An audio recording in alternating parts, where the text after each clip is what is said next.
आदाब दोस्तों।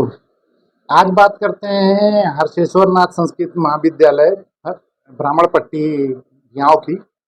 उस पे मैंने बहुत वीडियो बनाया है क्योंकि वहाँ करप्शन है। वो लैंग्वेज का विद्यालय है और लैंग्वेज मारी जा रही है। संस्कृत को बढ़ावा देना चाहिए। अगर संस्कृत विद्यालय मिल गया है तो वहाँ पे बच्चों को पढ़ाना चाहिए, लेकिन वहाँ पढ़ाई नहीं होती, सिर्फ नाम पे लुटाई होती है और उसके लिए कोई आवाज़ भी नहीं उठा रहा है। दुख की बात ये है।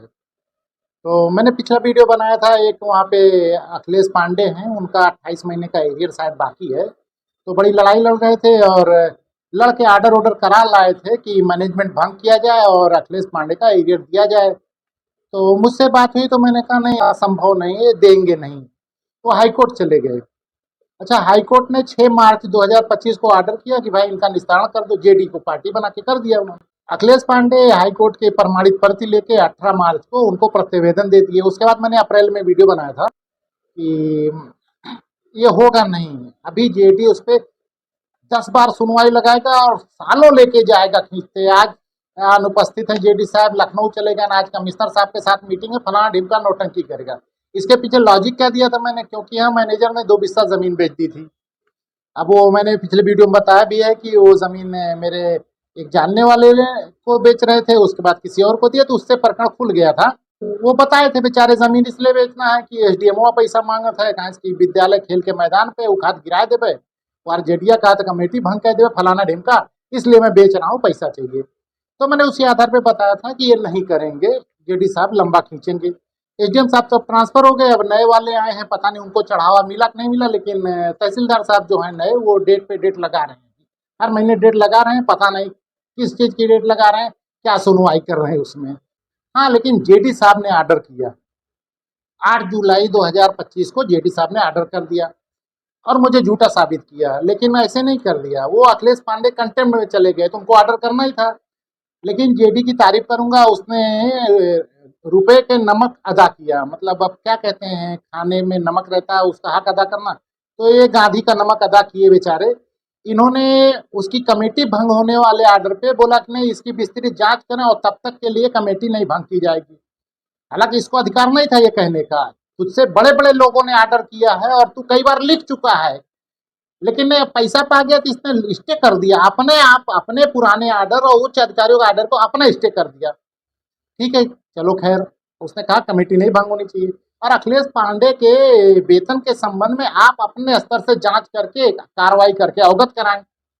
अब आ गया गेम डीआईएस के हाथ में। तो डॉक्टर और मेडिकल वाले का नहीं समझौता होता है। जैसे डॉक्टर पर्चा लिखता है तो पढ़ नहीं पाते हम लोग, तो उस पर लोग मजाक करते हैं कि डॉक्टर लिखता है कि मैंने जट लिया है, तू भी जट ले। तो उसी हिसाब से जेडी साहब ने कहा भाई मैं तो वसूल चुका हूँ, तू भी वसूल ले। डीआईएस को आई तो पुराना वाला डीआईएस तो खैर लिया था, लेकिन वो चला गया। नए घाट साहब आ गए, अब इनको भी चाहिए। अब बूढ़ूदास के पास पैसे है नहीं, क्या बेचे, कितना बेचे यार। मामला इनके यहाँ पेंडिंग था, तो इन्होंने 8 जुलाई 2025 को इनके यहाँ आया है और इन्होंने 30 अगस्त 2025 को उसका निस्तारण करते हुए फिर पत्राचार कर दिया है। मैनेजर ने बताया कि अखिलेश पांडे के खिलाफ जांच प्रचलित है।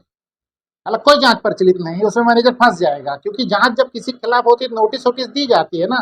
जांच कमेटी करती है, प्रबंध समिति की कमेटी होगी, उसमें प्रिंसिपल होंगे, सबको बताया गया होगा, एक आध बार मीटिंग हुई होगी, कब प्रचलित हुई, कब कमेटी बैठी, कौन सी जांच है। लेकिन उसने कह दिया कि इनके खिलाफ जांच प्रचलित है और जब तक जांच खत्म नहीं हो जाती तब तक हम इनका वेतन नहीं दे सकते। तो डीआईओ साहब ने लिखा कि 1 महीने के अंदर जांच समाप्त करके हमको बताएं, अंधा आपके विरुद्ध कार्रवाई कर दिए। ये गीदड़ धपकी, ये कुछ नहीं करेगा। 1 महीना क्या, कितना दिन है यार, 30 तारीख को दिया है, 30 तारीख को 1 महीना हो जाएगा। लेकिन ये कुछ नहीं करेगा, वो खाली हवा हवाई है। अब फंस गए मैनेजर साहब कि उनको जांच बतानी पड़ेगी कि कौन सी जांच किए हैं वो। अच्छा, मैं और बता दूं इसमें क्या है, विद्यालय टोटल फ्रॉड है, इसीलिए संस्कृत भाषा पीछे चली जा रही है। आज देखेंगे आपको सड़क पे कोई भी जानकार संस्कृत का नहीं। एक चिट्ठी अगर संस्कृत में आ जाए आपके पास, तो मुझे नहीं लगता कि आप कोई आदमी ढूंढ पाओगे जिससे पढ़ा लो।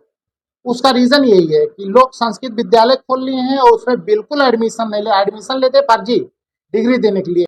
किसी को संस्कृत की एक भी लाइन नहीं आती। हम लोग तो 8वीं तक संस्कृत पढ़े हैं। एक पेपर होता था संस्कृत का, उसमें कुछ हम लोग एक आध कविता याद कर लेते थे, एक आध दो ऐसे लेसन रहता था। उसमें हमको नंबर मिल जाता था, इसलिए संस्कृत का बढ़ावा हो। लेकिन आज तक जो लाइनें पढ़े हैं वो याद। ये संस्कृत भाषा को मिटाने वाले वही हैं जो इनके नाम पे विद्यालय का संचालन करते हैं और पैसा लेते हैं, और बच्चों का नाम फर्जी लिख के उनको डिग्री दे देते हैं, उनको आता कुछ नहीं है। और जबकि संस्कृत बहुत अनिवार्य सब्जेक्ट है, और जिस भाषा में धार्मिक ग्रंथ लिखे हों, उस भाषा के ज्ञान सबको होना चाहिए। जैसे मैं मुसलमान हूँ और मेरा धार्मिक ग्रंथ कुरान है, तो मुझे अरबी आनी चाहिए। अब अरबी कितने लोग जानते हैं देख लीजिए, इसीलिए सब चौपट है। ऐसे सनातन धर्म के जो भी ग्रंथ हैं वो सब संस्कृत में है। संस्कृत कितने लोगों का आती है जान लीजिए, इसलिए धर्म से दूर हैं। और सब हिंदू मुसलमान एक जैसे दिखते हैं, क्योंकि इनको धर्म की कुछ जानकारी है नहीं। इनको धार्मिक किताब जिस भाषा में लिखी उसकी जानकारी नहीं, तो धार्मिक किताब के बारे में जानकारी नहीं। और जब किताब नहीं पढ़े तो धर्म के बारे में जानकारी नहीं, बस रीति रिवाज ढोल बजा रहे हैं अपना। ये जो विद्यालय है ये बहुत भ्रष्ट है और करप्ट है।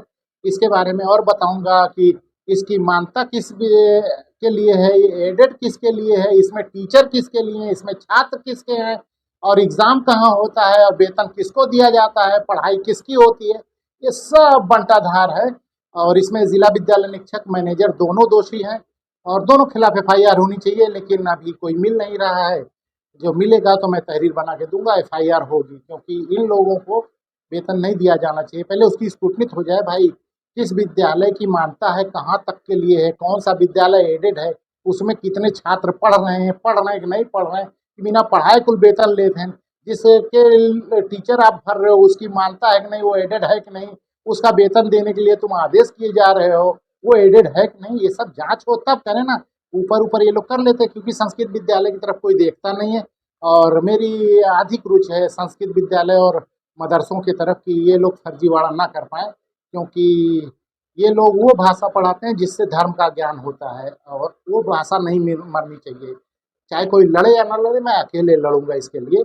और आज के लिए इतना ही, देखते हैं अखिलेश पांडे कब तक अपना 28 महीने के एरियर पाते हैं, और मैनेजर साहब कितना बिस्सा जमीन बेच के बचाए रखते हैं, और एसडीएम जलालपुर और तहसीलदार जलालपुर कब तक इनके विद्यालय का अतिक्रमण खाली नहीं करवाते हैं।